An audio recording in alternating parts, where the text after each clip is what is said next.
Hello and welcome everyone to our YouTube channel. तर स्वागत आहे तुमचं पुन्हा एका नवीन व्हिडिओमध्ये. माझं नाव मयुरेश केणी. माझं नाव सायली वेंगुर्लेकर. तर आज आम्ही आलो आहोत कर्नाळा किल्ल्यावर. वर नाही, किल्ल्याच्या खालीच आहोत आम्ही. आता गाडी पार्क केली आहे. तर चला मग वेळ न वाया घालवता व्हिडिओला सुरुवात करूया आणि शूट करूया जेवढं होईल तेवढं. तर आता तिकीट देखील काढायची आहे आपल्याला. आम्ही मुंबईवरून आलो आहे, पनवेलमध्ये आहे हे कर्नाळा किल्ला. तर चला आपण आता स्टार्ट करूया किल्ला चढायला.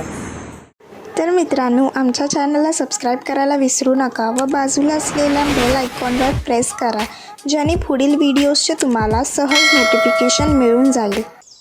अभयारण्याच्या प्रवेशद्वारासमोरच तिकीट काउंटर आहे व डाव्या बाजूला तिकीटचे रेट्स देखील दिले आहेत. तिकीट काढून आत प्रवेश करण्यापूर्वी आपल्याला बॅग व इतर वस्तूचे चेकिंग केले जाते. जर आपल्याकडे प्लास्टिकच्या वस्तू आढळल्यास आपल्याला 200 रुपये डिपॉझिट म्हणून जमा करावे लागतात व माघारी येताना जर ते आपण जसंच तसं घेऊन आलो तर 200 रुपये जे डिपॉझिट असतं ते आपल्याला परत भेटतं.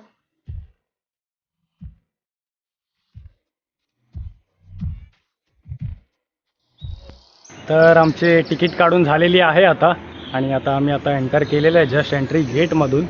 तर तिकीट 25 रुपीज पर पर्सन आहे.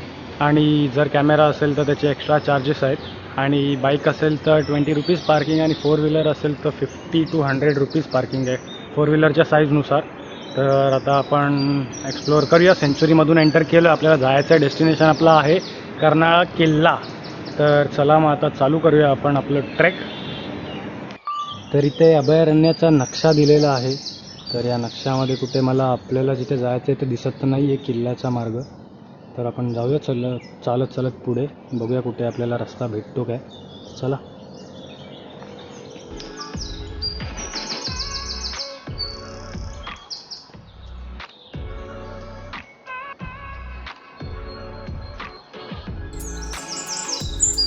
तर मित्रांनो, रस्त्यावरून चालता डाव्या व उजव्या बाजूला काही माहिती दिली आहेत.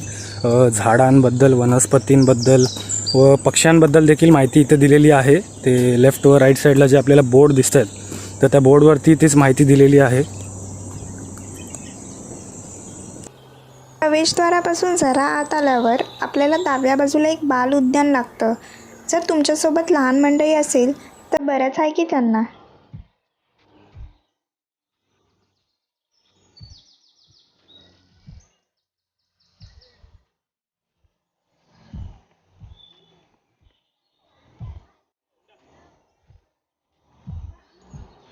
तर गेटवरून एंट्री मारल्यावर स्ट्रेट येऊन लेफ्ट साईडलाच कर्नाळा फोर्टला जायला रस्ता आहे. आणि राईट साईडला एक कॅन्टीन आहे. तर समोर कॅन्टीन दिसल्यावरती तुम्ही लेफ्ट मारून कर्नाळा फोर्टच्या साईडला जाऊ शकतात. तर हे पाहू शकता, सरळ इथे समोर कॅन्टीन आहे आणि इथून डाव्या बाजूला हा किल्ल्याकडे जाण्याचा रस्ता आहे.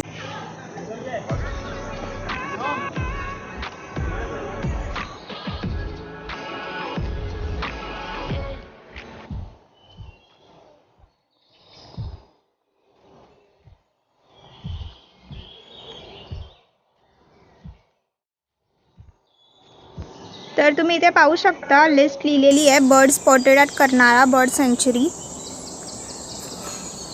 ह्या लिस्टमध्ये जेवढे पक्षी आहेत 141 आहेत. तर इथे 141 प्रकारचे पक्षी पाहिले जातात.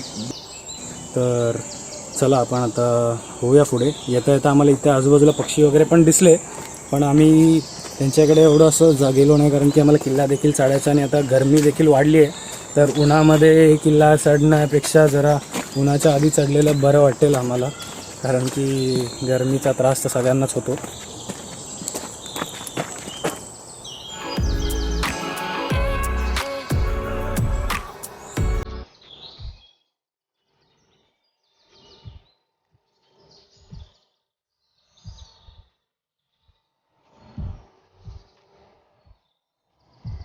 अभयारण्यात आग लावण्यास व चूल पेटवण्यास सक्त मनाई आहे. मधमाशांच्या पोळ्याला डिचवू नका. किल्ल्यावरील पाण्याच्या टाक्यात कचरा व प्लास्टिक टाकू नका व उतरू नका.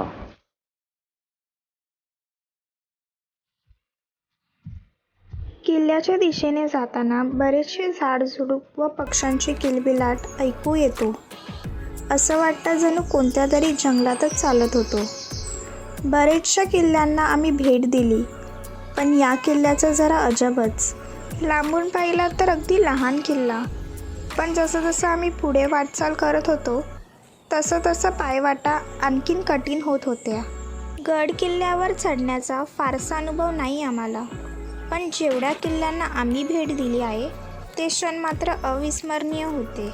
यातूनच आपल्याला आपल्या पूर्वजांनी स्वतःचा उदरनिर्वाह कसा केला असेल याची जाणीव होते. मात्र काही लोकांमुळे ऐतिहासिक ठिकाणाचे पावित्र्य व सौंदर्य नाहीसे होत चाललं आहे. तर आमची देखील तुम्हाला हीच विनंती आहे की जर तुम्ही कोणत्याही ऐतिहासिक वास्तू अथवा जागेला भेट देत असाल तर तिथे कचरा न होईल, कोणत्याही ऐतिहासिक वास्तूला इजा व नुकसान न होईल याची तुम्ही नक्की काळजी घ्या.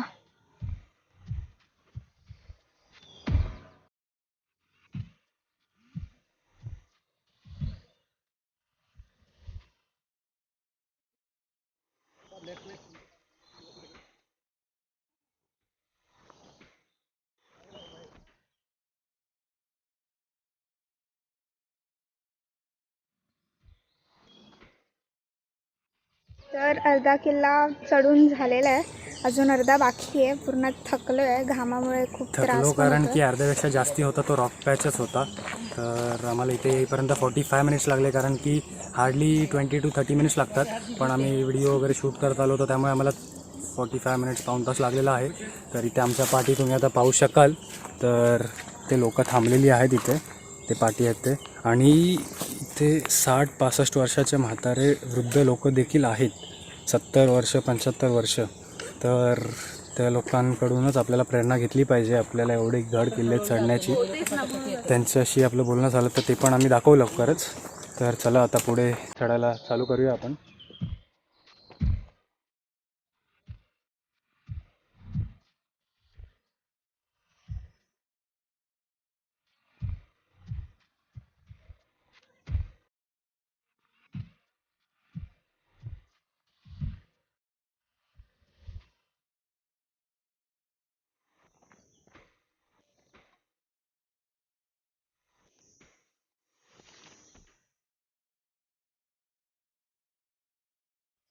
हा रस्ता तुम्ही पाहू शकत असाल तर पावसाळ्यामध्ये इथे एक धबधबा असं तयार होत असेल आणि इथून पाणी वाहवत वाहवत पूर्ण खालपर्यंत जात असेल, कारण की खडकं वगैरे सगळी पाण्याने वाहूनच आलेली खाली आहेत. तर इथे ऐकलं पावसाळ्यात देखील इथे चांगला स्पॉट आहे धबधबा वगैरे.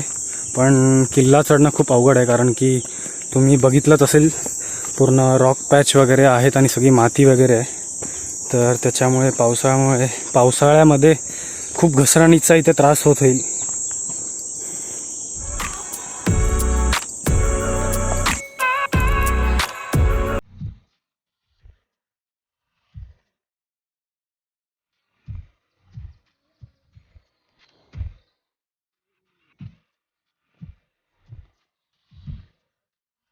तर मित्रांनो, हे ठिकाण तुम्ही पाहू शकता. इथे सूर्याचे अगदी क्वचितच किरणं पडत आहेत. तर तुम्ही याच्यावरून अंदाज लावू शकता किती घन जंगल आहे.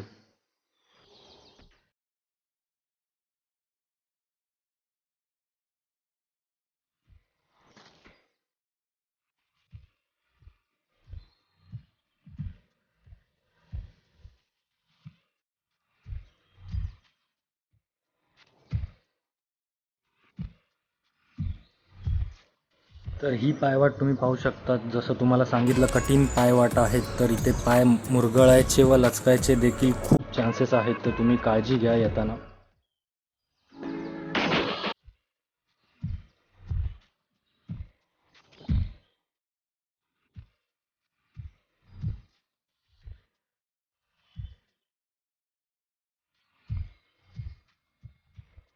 बऱ्याचपैकी किल्ला चढून झालेला आहे. आता झाड इथे एक पडलेलं आहे, ते क्रॉस करून आम्हाला जायला लागणार आहे पलीकडे.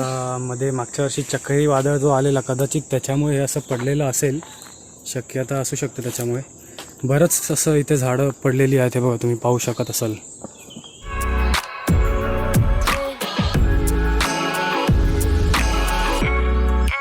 तर जरा पुढे आल्यावरती आपल्याला नागेश पॉईंट भेटतो. तिकडनं view of Patalganga river, Rasayani MIDC Apta and Konkan railway track, Karnala fort.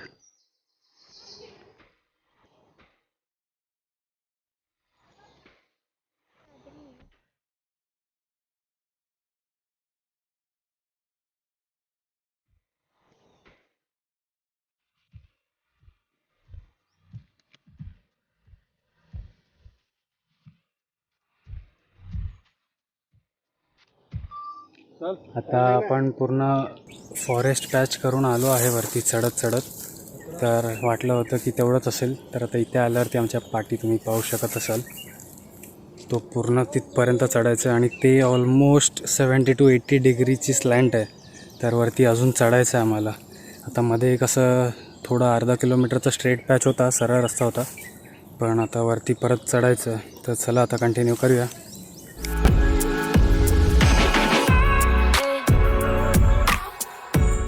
जरा पुढे आल्यावरती आपल्याला इथे पाठी एक मंदिर लागतं.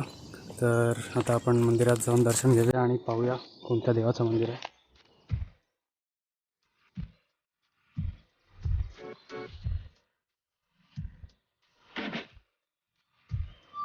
तर इथे आपल्याला क्रांतीवीर वासुदेव बळवंत फडके यांचं एक चित्र दिसलेलं आहे.